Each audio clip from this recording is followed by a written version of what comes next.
Well, good evening and thanks for joining us. I'm Matt Sheehan. The Illinois Department of Public Health released the state saw an additional 2,325 new COVID-19 cases today, bringing the total to 76,085. Statewide, 108 more people died in the last 24 hours due to COVID-19, bringing the death toll to 3,349. Now, 1 week ago today, Illinois was over 58,000 cases and almost 2,600 deaths. That's an 18,000 increase in cases in the last 7 days.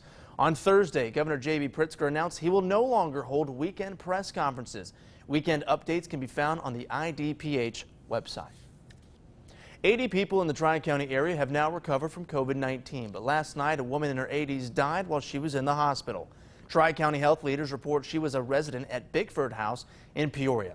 There are now 208 confirmed cases in the Tri-County area, 136 in Peoria County, 57 in Tazewell County, and 15 cases in Woodford. Over in McLean County, health leaders reporting 87 people have recovered from COVID-19. They're also reporting an additional 3 cases today, bringing the county's total to 115. And more COVID-19 testing is coming next week to Pekin. Heartland Health Services receiving over $430,000 to expand COVID services across central Illinois. Heartland spokesperson says the funding will help testing, but also provide personal protective equipment for staff. The new site will be at the Tazwood Center for Wellness that's located at 3248 Vandiver Avenue. Drive-through testing will be on Mondays and Wednesdays from 9 in the morning to 4 p.m. OSF Healthcare announcing today it's set to begin surgical and non-emergent procedures starting on Monday. They're calling it phase 1 of reopening as the health system is looking to save PPE testing and staffing. Patients will have to go through COVID-19 screening 72 hours before the appointment. Anyone entering the hospital will have to wear a mask except for children under 2 years old or those with a medical condition that prohibits wearing a mask.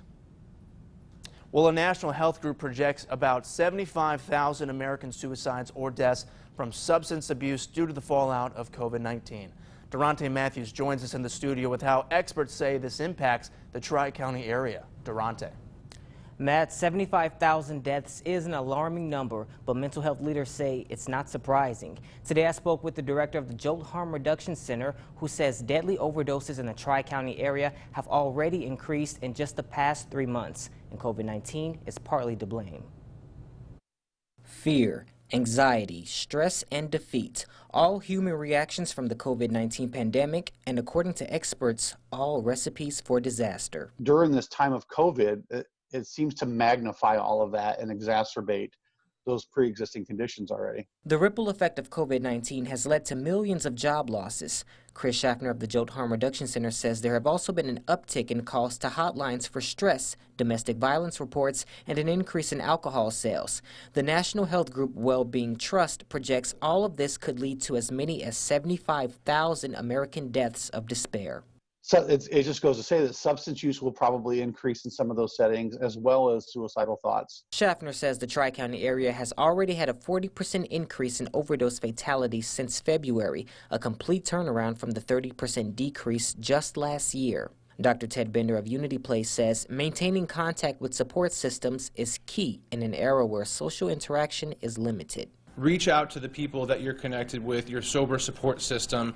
If you have a sponsor, reach out to your sponsors. Bender also suggests participating in virtual AA meetings and support groups for anyone struggling with a potential relapse. Schaffner also suggests occupying your time by connecting with family to help stay on track. Keeping busy, finding some kind of hobby, learning something new. He also says keeping Narcan available is a life-saving decision.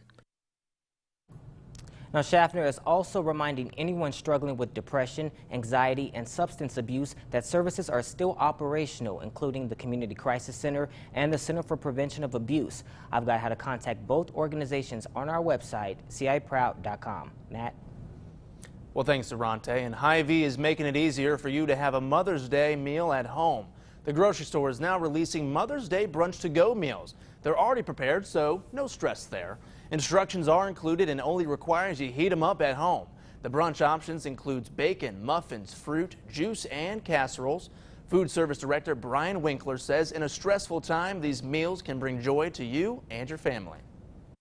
It just makes your day go by a lot easier. You can spend more time with mom, spend more time getting that honey-do list done around the house, so you're not having to spend all that time cooking. On top of it, with the situation we're in, a lot of people are just growing tired of getting cooking. Winkler says Hy-Vee also offers everyday to-go meals for those who want to spend less time in the kitchen. That's me right there. He says they do special meals for other holidays as well. Many small businesses are being affected by the pandemic, causing them to change their business models. Austin Schick found how local businesses at Keller Station in Peoria did just that. Austin. Yeah, Matt, small business owners at Keller Station are starting to offer online shopping and pickup as a means for making a profit during the stay-at-home order. And developer Katie Kim applauds businesses for having to adapt in this unprecedented time. Normally, Keller Station business owners are welcoming people into their shops to browse items, look around, and socialize. We like to see people. They like to bring our dogs. But due to COVID-19, don't forget to wear your masks and wash your hands. Many are having to do business digitally. So we've done a lot more of online sales that we would normally be doing at events. Luckily, we have an online shop, so our online business has been pretty busy since nobody can go shopping right now. Saturday was the first Saturday of Keller Station's curbside market. So it really is a way to help the small businesses get in front of their customers. Customers can grab a curbside coffee while being diligent about each other's health. You know, if they're on the trail, they can just carry a mask with them and put it on real quick and come into the shop. Ice cream trucks like Camella's Creamery don't have a means of doing online ordering. This allows them to open back up. Since we're mobile, it's safe to be outside and we just have them social distance and we can keep going. Coming back and finding the truck is just bringing back a sense of normalcy. Katie Kim says this weekend was a great start to the curbside market and hopes it grows every weekend. Now, the market will be open every Saturday from 8 in the morning to 1 p.m. and most businesses suggest you wear a mask, so be sure to have it. And to find out more about the stores at Keller Station, I have that over on our website, ciproud.com. Matt. Well, thanks, Austin. And coming up, senior year has been flipped upside down for all local high school students. Hear how one excelling band member is still pursuing his passion.